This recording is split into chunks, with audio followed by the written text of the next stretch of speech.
News বাংলার এখনকার prime time news নিয়ে আপনাদের সাথে আছি আমি সোমা আর আপনারা দেখছেন নিউজ বাংলা নেটওয়ার্ক।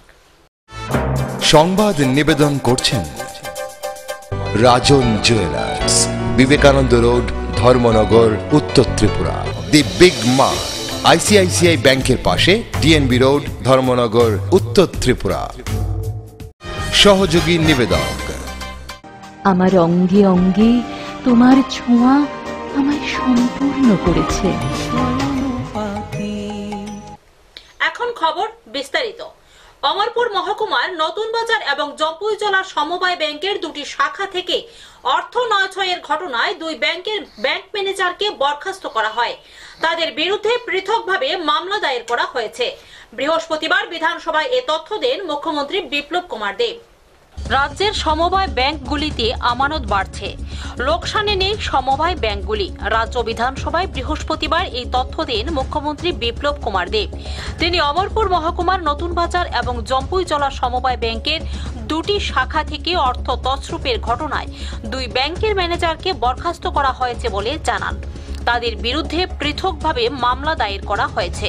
প্রাথমিক তদন্তে মোট ১,৯১,৮২,৮23 টাকা তছরূপের প্রমাণ পাওয়া গেছে বলে জানান মুখ্যমন্ত্রী। ব্যাংকের জম্পুই জেলা শাখার ম্যানেজার নীলুৎপল দেববর্মা এবং নতুন বাজার শাখার ম্যানেজার দিব্যেন্দুনাথের কাছ থেকে এখন পর্যন্ত প্রায় ২৭ লক্ষ টাকা আদায় করা হয়েছে বলে তিনি জানান। মুখ্যমন্ত্রী বলেন, আগের সমবায় বোর্ড ঠিকভাবে সভা ডাকেনি বলে ভেঙে দেওয়া হয়েছে। বিরোধীদের অভিযোগ উড়িয়ে দিয়ে মুখ্যমন্ত্রী সমবায় ব্যাংক সম্পর্কে অযথা বিভ্রান্ত না হতে আহ্বান জানান।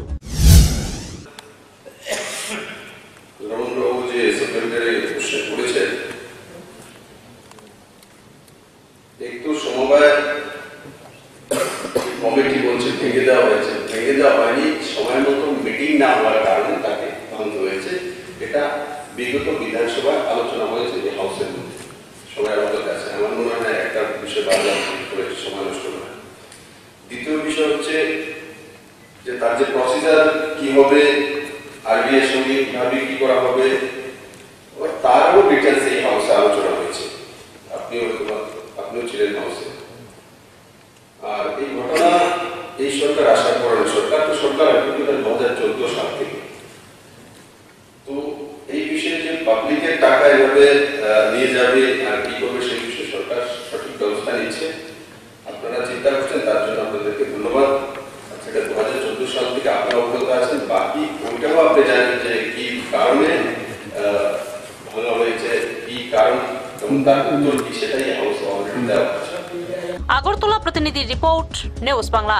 বৃহস্পতিবার রাজ্য বিধানসভায় ঊনকোটি জেলার সার কারখানা স্থাপনের আশ্বাস দিয়েছেন মুখ্যমন্ত্রী বিপ্লব কুমার দেব। জানা যায়, কারখানা স্থাপনের জন্য নির্ধারিত জমিটি শিল্প দপ্তরের অধীনে রয়েছে।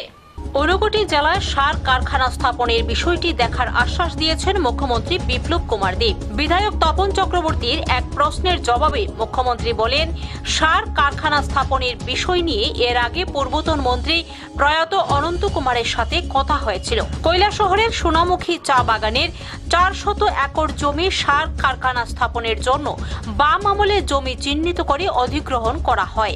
এখনো জমিটি শিল্প দপ্তরের অধীনে রয়েছে। কতগুলো বিষয় রাজ্য সরকারকে ইনভলভ করা হয়েছিল। এটা মডেলে সার কারখানা হবে এরকমই একটা ধারণা দেওয়া হয়েছিল ministry of chemical fertilisers, government of India থেকে। এবং সে অনুযায়ী টাটা কনসালটেন্সিকে কোন জায়গাতে অ্যাকচুয়ালি প্রাকৃতিক গ্যাসকে ব্যবহার করে এই সার কারখানা হতে পারে তাদেরকে দায়িত্ব দেওয়া হয়েছিল। তো লোকের identify this suitable land. তো তারা সবকিছু দেখে ঊনকোটি জেলার সদরের পাশে টি গার্ডেন এবং তার পাশে প্রতিটা কেন্দ্রীয় কুমারঘা আরো ছোট ছোট কতগুলো চা বাগান দীর্ঘদিনে আমরা ওএনজিসির সাথেও সেই সময় যেটা করেছিলাম। কিন্তু যত সময় যাচ্ছে, এটা প্রথম দিকে কথা হয়েছিল জঙ্গল ফার্টিলাইজার, তারা করবে। এখন যত সময় যাচ্ছে তাদের আগ্রহ আগের অবস্থাতে আছে কিনা আমরা বুঝতে পারছি। এখন এই পুরো বিষয়টা আমরা মুখ্যমন্ত্রী মহোদয় ইন্ডিয়ার সাথে ওএনজিসির সাথে তো করবেন উনি বলেছেন, এবং মিনিস্টার ফার্টিলাইজার তারা যদি উদ্যোগী হয় তাহলে প্রাইভেট কনসার্ন হতে পারে, অথবা গভর্নমেন্ট অফ ইন্ডিয়া নিজের থেকে রাজ্য সরকারের সাথে হবে। আগরতলা প্রতিনিধির রিপোর্ট, নিউজ বাংলা। কল্যাণপুরের শান্তিনগরে মাধ্যমিক পরীক্ষার্থী পিয়ালি দেববর্মা খুনের সাথে জড়িত দুজনকে গ্রেপ্তার করেছে পুলিশ। বৃহস্পতিবার রাজ্য বিধানসভায় বিধায়ক দিবাচন্দ্র রাঙ্খলের প্রশ্নের উত্তর দিতে গিয়ে এই তথ্য দেন মুখ্যমন্ত্রী বিপ্লব কুমার দেব। কল্যাণপুরের শান্তিনগরে মাধ্যমিক পরীক্ষার্থী খুনের তদন্ত চলছে বলে রাজ্য বিধানসভায় জানান মুখ্যমন্ত্রী বিপ্লব কুমার দেব। বৃহস্পতিবার রাজ্য বিধানসভা চলাকালীন বিধায়ক দিবাচন্দ্র রাঙ্খলের প্রশ্নের উত্তরে মুখ্যমন্ত্রী বলেন, এই ঘটনায় এখন পর্যন্ত দুজনকে গ্রেপ্তার করা হয়েছে। উল্লেখ্য, কল্যাণপুর থানার অন্তর্গত শান্তিনগর গাঁওসভার ভূমিহীন কলোনির এক রাবার বাগান থেকে মঙ্গলবার সন্ধ্যায় মাধ্যমিক পরীক্ষার্থী এক নাবালিকার মৃতদেহ উদ্ধার হয়। নাবালিকা মেয়েটি 25 জানুয়ারি গৃহশিক্ষকের বাড়িতে যাওয়ার সময় নিখোঁজ হয়। মঙ্গলবার তার মৃতদেহ উদ্ধার হয়।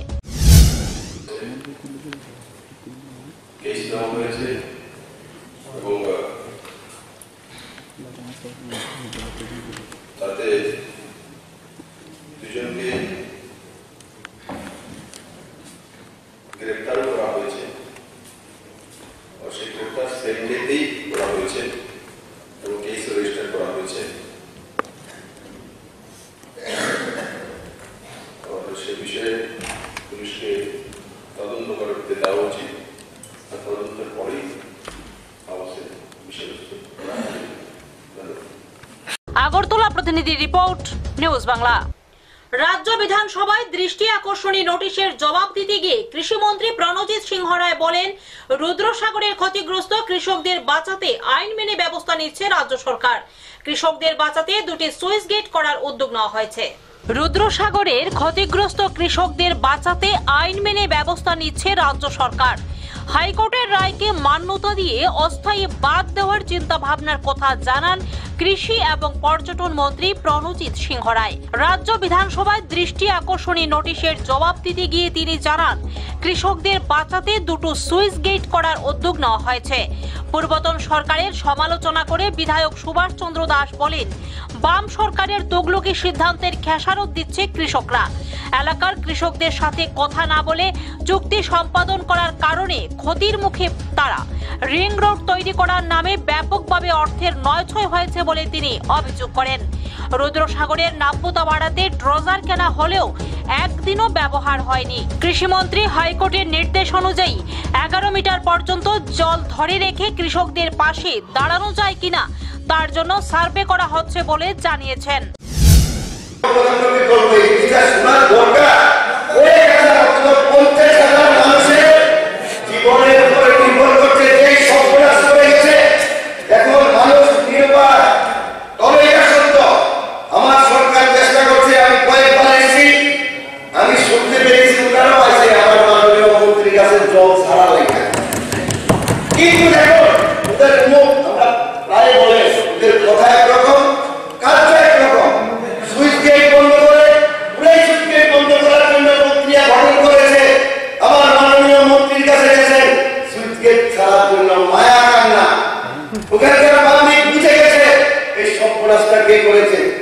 আমাদের শ্রদ্ধেয় ফারুক সাহেব বলেছেন, আমি তো পথ যেতে পারি না মানুষের কাছে। ভাগ্য ভালো আমাদের এখানে কেউ যাবেন না, এখন যাবেন না মানুষের অন্য খাবার অনুযায়ী আমাদের মানুষ দেখতে পারে না, মানুষ শ্রদ্ধা করে না এবং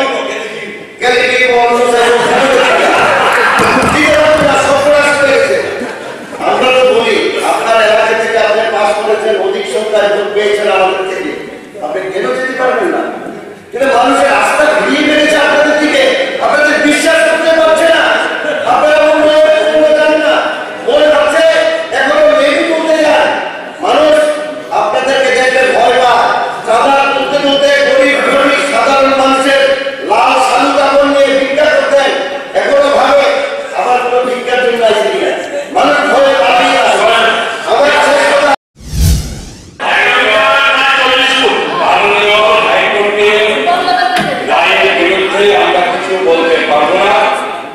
কিন্তু রাজ্য সরকার রাজ্যের কৃষি দপ্তর অবশ্যই ওই কৃষকদের চিন্তা করে আমরা বিভিন্নভাবে অফিসারদের দিয়ে হাইকোর্টের নির্দেশ মোতাবেক কিভাবে এই ক্ষতিগ্রস্ত কৃষকদের পাশে দাঁড়ানো যায় এগুলো একটা সার্ভে করতে হবে।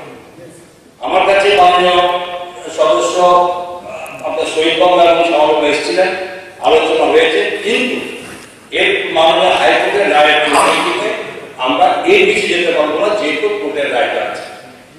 এই হাইকোর্টের রায়ের পরে কিছু সিদ্ধান্ত নেওয়া হয়েছিল হাইকোর্টের নির্দেশে ডিএমসিআইরা বাকি সমস্ত নিয়ে অফিসারদের নিয়ে যে 2008.04 একর জমি সম্পূর্ণ সমীক্ষা করা হবে। বন দপ্তরের পাশাপাশি আমি বলি ওনাদের মূল উদ্দেশ্য একটা কথা বলি, শুধু আমরা এই উপসাগরকে রক্ষা করতে হবে, কারণ এটা হাইকোর্টের রায় এবং এটা গুরুত্ব কি আছে নিশ্চয়ই পাশাপাশি এই মানে নয় কোনো কিছুকে রক্ষা করা অপর কাউকে ক্ষতি করা। আইন মোতাবেক যদি যারা দাবি করছেন তাদের জায়গা, আমার কাছে টোটাল ম্যাপ নিয়ে এসেছি স্যার, ম্যাপের পরিষ্কারভাবে নির্দেশ করা আছে কোথায় কোথায় এরিয়া কিভাবে আছে। আমি জানি না সদস্যরা কি বলতে চাইছেন, কিন্তু এগুলো বলতে পারি যে 8.5 যদি আমার টোটাল জলের যদি আমি রাখতে হয় তাহলে ছোট্ট শুধু নিম্ন হলে শুধু এই বিল্ডিংটাই বাড়বে জল। যদি আমি 9 যদি আমি মিটার যদি আমি টলেই করতে হয় তাহলে আমাকে একটু পার্শ্ববর্তী জায়গাটা আমি জলে, যদি আমি 10 করি তাহলে এই জায়গা 11 করলে অবশ্যই জল দিয়ে এই টোটাল যেটা হাইকোর্ট বলছেন 11 মিটার যেখানে জলের উচ্চতা রাখতে হবে। এখন প্রশ্ন হচ্ছে জলের উচ্চতা রাখতে গেলে এই জল পার্শ্ববর্তী ছাড়িয়ে নির্দিষ্ট এলাকা ছাড়িয়ে কিছু পার্শ্ববর্তী জায়গা থেকে কৃষকদের ক্ষতিগ্রস্ত করছে। আগরতলা প্রতিনিধির রিপোর্ট, নিউজ বাংলা। পাট্টা প্রাপকদের জমির সীমানা পুনর্বিন্যাসের উদ্যোগ নেওয়া হয়েছে। পাশাপাশি পাট্টা প্রাপকদের আর্থ সামাজিক মান উন্নয়নে 2 লক্ষ টাকা প্রদান করা হবে। রাজ্য বিধানসভায় এই কথাগুলি জানান রাজস্ব মন্ত্রী। পাট্টা প্রাপকদের আর্থ সামাজিক মান উন্নয়নে 2 লক্ষ টাকা করে দেওয়া হবে। রাজ্য বিধানসভায় এই কথাগুলি জানান রাজস্ব মন্ত্রী এনসি দেববর্মা। তিনি বলেন, পাট্টা প্রাপকদের জমির সীমানা পুনর্বিন্যাসের উদ্যোগ নেওয়া হয়েছে। বন আইনে যারা জমি পেয়েছে তারা জমি হস্তান্তর করতে পারবে না বলে জানান রাজস্ব মন্ত্রী। জনজাতি অংশের মানুষ ছাড়াও 2টি তপশিলি জাতি অংশের পরিবার পাট্টা পেয়েছে বলে তিনি জানান। পাট্টা প্রাপকদের দেওয়া হবে পর্চা এবং জমির খতিয়ান, এমনটাই জানান তিনি। বাম আমলে বেআইনিভাবে পাট্টা পাইয়ে দেওয়া হয়েছিল বলে অভিযোগ ওঠে। যোগ্যদের বঞ্চিত করে দলীয় কর্মী এবং নেতাদের জমি পাইয়ে দেওয়ার অভিযোগ ওঠে। বনমন্ত্রী মেবার কুমার জমাতিয়া এবং রাজস্ব মন্ত্রী তদন্তের আশ্বাস দিয়েছেন। রাজস্ব মন্ত্রী জানান, যারা জমি পেয়েছেন তারা কোনোভাবেই জমি বিক্রি করতে পারবেন না, উত্তরাধিকারী সূত্রে ভোগ দখল করতে পারবেন। আমাদের রাজ্যে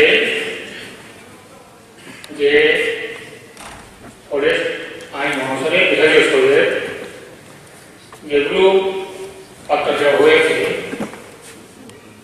এবং পাট্টা দেওয়া সত্ত্বেও তাদের পাট্টা প্রাপ্ত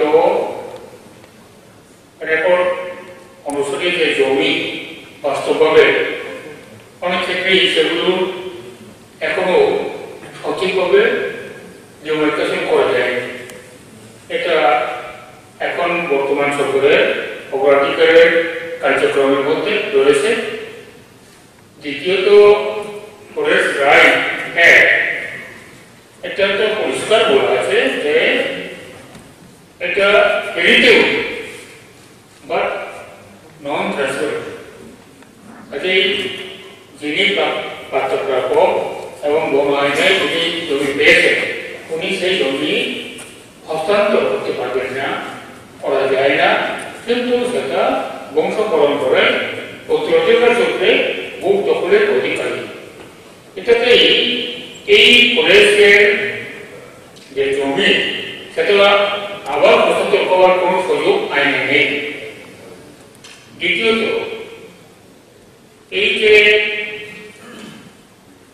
বনাধিকার আইনের আওতায় আসার জন্য যে সময়সীমা বর্ণালে কৌশল দেখা হয়েছে, সেখানে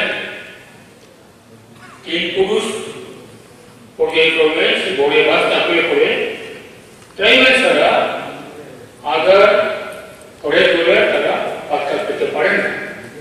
আমাদের এরকম অনুসারে এখন পর্যন্ত আদার ট্রেডিশনাল প্রোডাক্ট মাত্র 2টি পরিবার তারা বাচ্চা জমি পেয়েছে, এটা হয়েছে।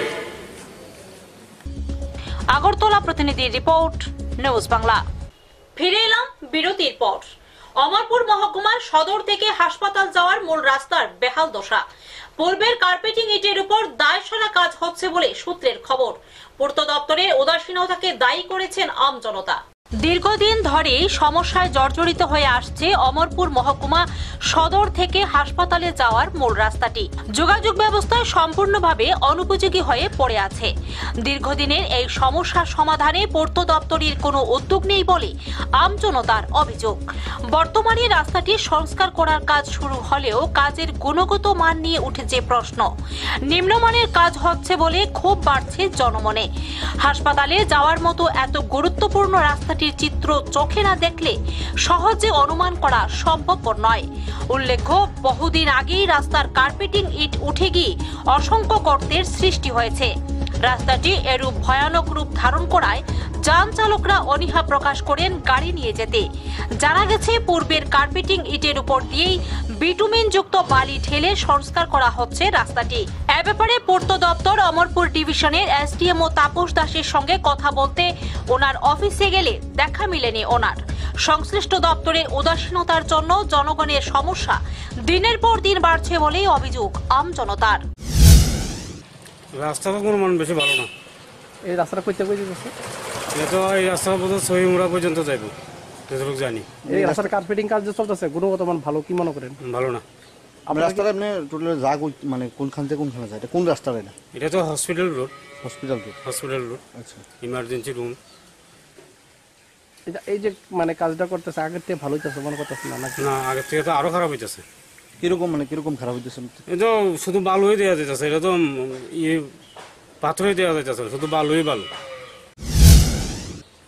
মানে কি দাবি করতেছে রাস্তার গুণমান যাতে আরো ভালো, এটাই দাবি, অন্য কিছু না। শুধু গুণমানটা যাতে ভালো, শুধু পুরা বালুই দেওয়া যাইতেছে। এটার মধ্যে কি দিতে আছে না দিতে আছে তো সবাই দেখতে আছে রাস্তার মধ্যে। এই যে বর্তমানে এখন রাস্তাটা মেরামতি চলছে বা নতুন কার্পেটিং এর কাজ চলছে, কি রাস্তার মনে করেন এটার গুণগত মান ঠিক আছে? না না, গুণগত মান টান বলতে যেমন তো এটা তো বালু দিয়ে আর পিচ দিয়ে সেটা একটা পলব দিয়ে দিছে। এই বর্ষায় দেয় এইসব কিছুই তো না। এখানে দিঘির পাড়ের জল এদিক দিয়ে এই রাস্তা দিয়ে নামে, ড্রেনের কোনো ব্যবস্থা নেই, দুই পাশে কোনো ড্রেন নেই। আর যেই একটা ড্রেন আছে, ড্রেনটার অবস্থা তো আমরা দেখতেই পান। বসন্তের প্রারম্ভে প্রবল ঘূর্ণাবর্তের প্রভাবে ক্ষতিগ্রস্ত আলু চাষিরা। প্রবল বৃষ্টিতে আলু চাষে ব্যাপক ক্ষতি হওয়াতে মাথায় হাত আলু চাষিদের। পূর্ব বর্ধমানের অন্তর্গত কাটুয়াতে প্রাকৃতিক দুর্যোগের সর্বশান্ত কৃষকরা। শীতের শেষে এবং বসন্তের প্রারম্ভে যেন হঠাৎ করে বর্ষা ঋতুর আগমন। গত রবিবার রাত থেকে ঘূর্ণাবর্তের প্রভাবে শুরু হয়েছে বৃষ্টি। বুধবার পূর্ব বর্ধমানের কাটুয়া 2 নং ব্লকের নন্দীগ্রামে সকাল থেকে আকাশ ছিল মেঘলা। দুপুরবেলা থেকে বজ্রপাত সহ প্রবল বৃষ্টি শুরু হয়। প্রবল বৃষ্টি হওয়ার জন্য আলু চাষে ব্যাপক ক্ষতি হয়েছে। বৃহস্পতিবার পূর্ব বর্ধমানের কাটুয়া 2 নং ব্লকের শ্রীবাটি গ্রাম পঞ্চায়েতের অন্তর্গত নন্দীগ্রামের চাষী নিমাই বাগ জানান, আমি গৌতম রায়ের 8 কাঠা জমিতে আলু চাষ করেছিলাম। কাটুয়া 2 নং ব্লকে নন্দীগ্রামে আলু চাষ হয়ে থাকে, তাই সেই বৃষ্টিতে আলুর পচন ধরবে এই আশঙ্কায় ভুগছেন চাষিরা। প্রবল বৃষ্টিতে আলু চাষে ব্যাপক ক্ষতি হওয়াতে চাষিদের মাথায় হাত। করেছিলাম গৌতমের জমিতে 8 কাঠা জমিতে, এই বৃষ্টির জলেতে ক্ষতি হয়ে গেছে। আজকে কি আলু চাষ দেখতে এসেছেন? আজকে আলু চাষ দেখতেছিলাম। কি অবস্থা আছে জমিতে দেখছেন?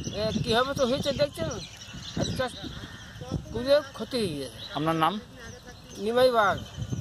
পূর্ব বর্ধমান থেকে পাপাই সরকারি রিপোর্ট, নিউজ বাংলা। এখনকার মতো প্রাইম টাইম নিউজ এ পর্যন্তই। আমাদের পরবর্তী সংবাদ দেখার জন্য চোখ রাখুন নিউজ বাংলার পর্দায়।